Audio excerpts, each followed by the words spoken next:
noches. Buenas noches y muchas gracias a ustedes por convocarme. Bueno, es uno de los temas más preocupantes, ¿no? Sin dudas por estas horas. ¿Adhiere a esta recomendación de la Secretaría de Salud que no son días convenientes para hacer actividad física al aire libre?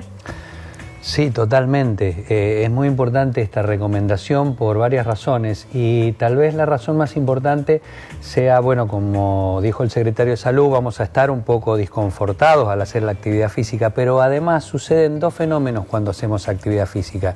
El primero es que aumentamos la frecuencia respiratoria y el segundo es que aumentamos la profundidad de las respiraciones y eso hace que el humo penetre más profundo en nuestros pulmones, o sea que es una recomendación muy importante a tener en cuenta. Algo que nos está preocupando es el carácter sostenido de esta inhalación de un aire que está viciado y qué consecuencias podrían tener a largo plazo si es que existen esas consecuencias. Sí, tememos de que esas consecuencias existan y la verdad es que hasta ahora lo vinimos tomando como un hecho aislado, como un hecho circunstancial, pero la verdad es que desde hace 2 años a esta parte esto se ha transformado en una situación cada vez menos circunstancial.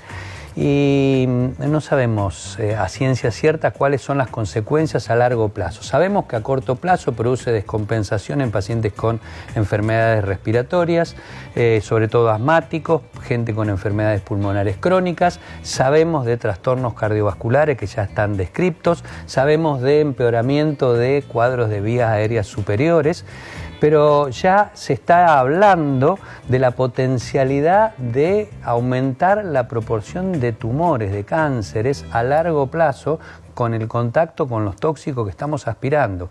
Yo creo que es imprevisible las consecuencias de esto que nos está pasando en este momento. Doctor, ¿se podría decir entonces que hay una especie de relación directa entre el cáncer de pulmón, por ejemplo, y esta inhalación de aire que está totalmente contaminado y que lo venimos haciendo durante ya varios meses en Rosario?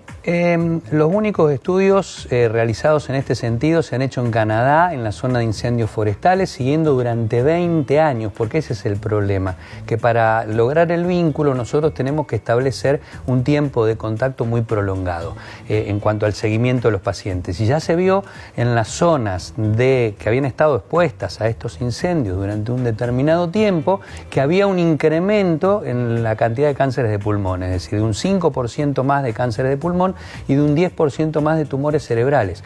Y no es poco, porque cuando hablamos de cáncer de pulmón estamos hablando del cáncer que mayor mortalidad tiene. Entonces, estamos hablando de una cifra extremadamente significativa, porque un 5% aquí parecería ser poco, pero es muy importante. ¿Sirve el barbijo o qué tipo de sugerencias o determinaciones se le puede dar a la gente para tratar de contrarrestar este aire tan contaminado que estamos respirando?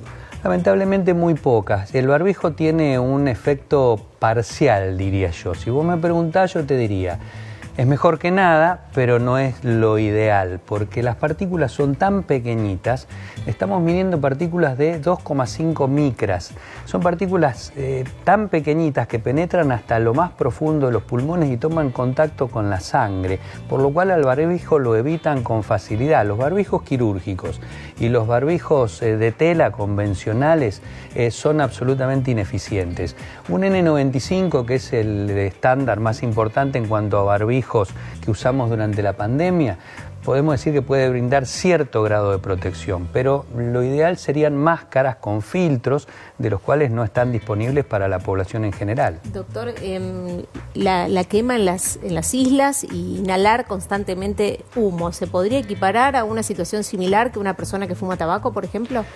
Yo creo que en el mediano plazo y con la persistencia de esto vamos a tener que hablar de una similitud en algunos puntos entre el consumo de tabaco y el consumo o la aspiración del humo de la quema de las islas. ¿Los bronquiodilatadores sirven para atenuar por lo menos las consecuencias de este tipo de efectos sobre las vías respiratorias? No, a no ser que el paciente tenga una patología respiratoria previa. Esto es muy importante porque en un asmático, por ejemplo, es probable que se produzca una crisis, que es lo que se manifiesta a través de las sibilancias, es decir, ese silbido en el pecho, como ese chillido y la dificultad para respirar. Entonces, en ese caso, un broncodilatador sí sirve. Ahora, si tenemos una persona que no tiene broncoespasmo, el broncodilatador no le va a sumar nada. Tal vez la recomendación más importante sea decirle a los pacientes que son asmáticos o que tienen enfermedades pulmonares crónicas que no suspendan la medicación. Son pacientes muy propensos a dejar los tratamientos cuando se sienten bien. Que en este momento, aunque con los cuidados que toman se sientan bien, que por favor no suspendan los tratamientos. Doctor, para ir finalizando, preguntarle, ¿hay alguna forma de evitar esta inhalación? No, lamentablemente no. Estamos sujetos a la buena fortuna, que yo escuchaba el panorama climático y estamos sujetos a que llueva o a que el viento no venga para aquí.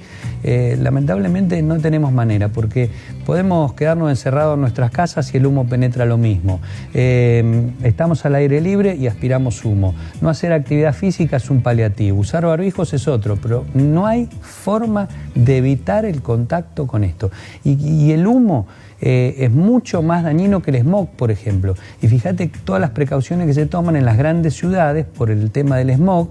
Y aquí es como que esto es un hecho que se nos ha naturalizado y estamos conviviendo con el humo sin posibilidad de evitarlo y sin saber las consecuencias que esto va a tener a mediano o a largo plazo.